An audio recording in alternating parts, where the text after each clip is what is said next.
Tanong patungkol sa siya ba ay gusto niya pang magpolitika? Pagkatapos niya ako sinabi na tumakbo ako akong mayor, tumakbo akong vice mayor, sabihan niya ako na, darating tayo doon na, darating din tayo doon na hindi na ako sasali sa politics. Ako man, gusto ko din. Ang problema ko is that I need to answer to 32.2 million Filipinos na who gave their trust and confidence for me to become the vice president of everyone, hindi lang 32.2 million. Darating din Ang sakit? 32.2. 32.2 million Filipinos voted for Inday Sara. Only 31 million voted for Bongbong Marcos. It only means na merong mga bumoto kay Inday na hindi bumoto kay Bongbong Marcos. Lahat ng bumoto kay Bongbong Marcos, binoto si Inday. So sinong nagbuhat sa dalawa?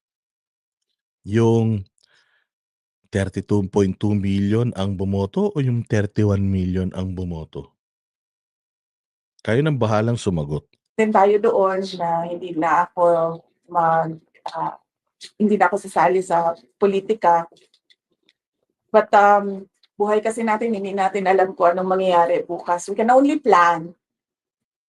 But it's always God's purpose that shall prevail. So, plano lang tayo ng plano, ma'am. Pero magtiwala din tayo sa Diyos.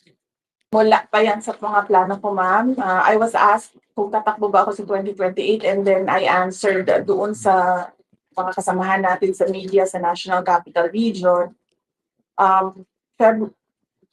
December 2026 will be the best time to decide kung tatakbo sa 2028. Oy, Jacqueline, nakwento ko to sa'yo, di ba? Sabi ko naman sa'yo, di ba? Kwento ko to sa'yo. Alam na natin mangyayari dito, di ba, Jacqueline? Pero huwag ka maingay, ha? Tayo lang nakakaalam nun, tayo lang, ha? Boss Putragis, tayo lang nakakaalam nun, ha? Walang makakalabas, ha? Walang makakalabas, ha? Ayaw nyo kasing ayaw nyo kasing kontakin si Ninong Randel, eh. Kontakin nyo si Ninong Randel, eh. Sana alam nyo yung mga issues. But again, ito yung sinasabi natin sa administrasyon. Punyeta, magtrabaho muna kayo. Kayong mga congressman na inatasan para tirahin si Inday, anong nagawa niyong batas sa nakaraang 3 taon na to? Wala. Kasi mas pinrioritize nyo na siraan ito. 3 years nyo nang sinisiraan. Hanggang ngayon, popular pa din. Hanggang ngayon, gusto pa rin ng tao. Nagkulang yung isang termino ng isang congressman para sirain ito. Hindi pa rin ninyo nasisira. Hindi effective yung ginagawa ninyo. Ang pinaka-effective, ito makinig kayong maigi. The most effective way to win sa politika is to align yung mga ninyo, proyekto ninyo, advokasya ninyo, promises ninyo, align it with the Dutertes. Yun yung alam natin na effective. Nagawa yan ni Bongbong Marcos, eh. Na kahit sa salita lang, inalign niya sa mga Duterte yung mga plataforma niya. Anong nangyari sa kanya? Binoto siya ng 31 million na Pilipino na visit na ngayon. Bakit? Kasi hindi niya tinupad yung pangako. So ganito, kung gusto ninyo na manalo sa eleksyon, may pangarap kayo. Ikaw, Romualdez, kung gusto mo may pangarap, gusto mo talagang maging presidente ng Pilipinas, you align yourself with the Dutertes. Yung ugali, pagmamahal sa bayan, leadership, umalign ka sa kanila. Kasi sila po ang talagang kingmaker. Sila ang nagpanalo kay Bongbong Marcos. Sila nga lang nakapagpalibing kay Marcos Sr. eh. Hindi nyo kailangan awayin ang mga Duterte. Hindi nyo kailangang durugin ang mga Duterte. In order for you to win, you need to align yourselves with them. Totoo yan.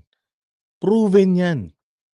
Hindi na nanalo ang 8 diretso, remember? Wala ni isang senador noong panahon ng 8 diretso ang nanalo. Ngayon, iisa na lang ang dilawan na nasa Senado, si Riz Ontiveros na lang. Ibig sabihin, ano yun? Yung ano na yan, yung formula na stand with the Dutertes and the people will love you. Yun ang totoo. Ayan ang problema kasi, ayaw nyo noong brand ng mga Duterte sa politika. Bakit? Kasi nga hindi sila magnanakaw. Lahat ng galit sa Duterte, lahat ng mga hindi nila politiko na hindi nila kayang i-align yung sarili nila sa mga Duterte, meaning hindi po yan magtatrabaho. Okay? Ulit lahat ng mga politiko na ngayon ay kumakalaban sa Duterte, hindi magtatrabaho yan. Lahat yan bayaran, lahat yan magnanakaw yan. Sigurado. Kasi minahal ng tao ang mga Duterte tapos aawayin mo mga Duterte. Si Inday Sara binoto ng 32 million tapos aawayin mo si Inday Sara. Ano ka, si Abalos? Katulad si Abalos, feeling niya sobrang sikat na niya.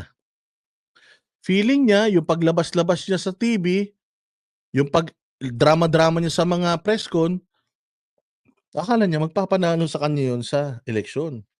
Tumakbo senador. Akala niya. Now, inaway mo si Pastor Kibuloy. Mula't mula pa panahon pa ni Era, panahon pa ni Pinoy. Lahat yan pumunta kay Pastor Apollo Kibuloy para humingi ng basbas. Tapos ikaw gunggong ka, inaway mo si Pastor. Di nawalan ka ng 5 milyong boto, nililigawan nga nila Chis Escudero ng lahat ng Noli de Castro nga, nagpunta pa dyan para manligaw Kasi nga gusto nilang makuha yung boto nung simbahan ni Pastor Kibuloy. Kaya ganyan kayo kabobo. Nagka-capitalize kayo doon sa Dilawan crowd. Wala ngang senador na nanalo dyan 8 diretso nga yan Tapos dyan pa kayo a-align. Kasi iniisip nila, lahat ng galit sa Duterte, pag inaway natin si Duterte, makukuha natin yung boto. Yun ang ano nila. So, anong ibig sabihin nun? Kabobohan yun. Kung gusto nyo talagang manalo, nang hindi mo na kailangan magbigay ng ayuda, i-align mo yung sarili mo sa mga Duterte. Tinan mo si Isko, naka-align yung mga policies ni Isko. Saan? Sa kung ano yung policy ni PRD. Ano nangyari sa Maynila? Gumanda. Nanalo si Isko sa eleksyon ng pagka-presidente? Hindi. Di ibig sabihin, hindi rin pala totoo yung sinasabi mo. Hindi. Merong bongbong, merong inday Meron. Talagang alam naman ni Isko na hindi. Pero minahal siya ng Maynila. At ngayon, tuwan-tuwa mga taga Maynila na babalik siya sa Maynila. May Hani Lacuna na incumbent tapos meron pang Sam Versosa na mandurugas. Pero ang gusto ng tao, si Isko. Bakit? Organic kasi. Si Isko kasi naka-align siya kanino? Sa mga Duterte. Kung hindi naman siya alay, pero idol niya si Duterte, naka-align yung kanyang yung formula na ginamit ni Isko sa Maynila, yun yung formula na naging effective na sa Davao. Kamay na bakal. Yan ang lagi ninyong tatanda. Kaya kayo mga congressman, sa lahat ng ginagawa nyo kay Inday Sara, you are just making her more popular. Lalo nyo lang pinasisikat, lalo nyo lang ine-expose yung mga sarili nyo na you are all there to do politics, not to serve the people. Itong ginagawa ninyo, ilang buwan na tong hearing. Ganyan nakalaki yung sinayang yung pera ng taong bayan. Ganyan nakalaki yung sinayang yung time na dapat binabayaran kayo ng taong bayan para gumawa ng mga batas. Ano magagawa niyong batas dito sa inaano nyo kay Inday? Halimbawa, si Inday, meron siyang hindi kompleto yung niya, yung niya ng liquidate niya. Question, ikaw ba bilang congressman, kaya mong gumawa ng batas na tanggalin yung certification by liquidation by certification? Kaya mo bang gawin yun? Kasi kung in aid of legislation, nakita nyo dito sa hearing kay Inday na Mali itong certification by or liquidation by certification, mali ito. Mali itong yung confidential funds, certificate na lang, hindi na kailangang scrutinize dahil confidential funds. Kung alam niyong mali ang mga yon, gumawa kayo ng batas, canceling itong mga ito. Ibig sabihin may nagawa yung committee ninyo dito sa hearing na 'to. Pero hangga't sinisilip niyo yung corruption, di umano kay Inday, ta's yung corruption diyan sa inyo pinagtatakpan ninyo, wala na yun, in aid of pagnanakaw na yung ginagawa niyo, hindi na in aid of legislation. Tama? Ay naku.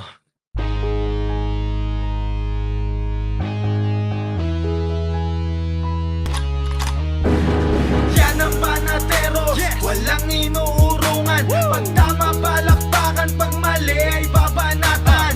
Yan ang Banateros, boses ng ordinaryong Pilipino.